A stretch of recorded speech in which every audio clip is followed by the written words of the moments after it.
What is God's original intention? Let's go back to the beginning. Let's backtrack, a bit. God created the institution of marriage before sin even entered the world. And marriage comes from a perfect God with a perfect intention. God's intention is for every marriage to be perfect. God's intention is for every marriage to work. God's intention is for every marriage to last, right? Marriage was never meant to be trial and error. Like I said in the beginning, people in the world these days I've heard some people say something like, I'm going to try out this, and see if it works. If it doesn't work, then I come out of it. Like, what are we doing, for crying out loud? Like, it's so, I don't want to use the word, crazy, but it's crazy what's going on in the world. Marriage was never meant to be a trial and error. It was never meant to be disposable. People feel like when I'm tired, I can just let go of it, right? Marriage was never meant to be something we try and see if it works. That was not God's intention.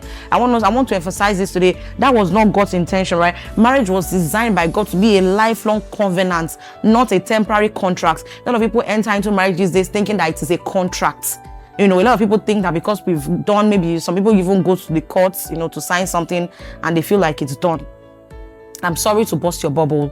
That is not what marriage is all about. It's not a contract. It is a lifelong covenant with God at the center of it, right? God did not create marriage to hurt us. He created marriage to foster his kingdom.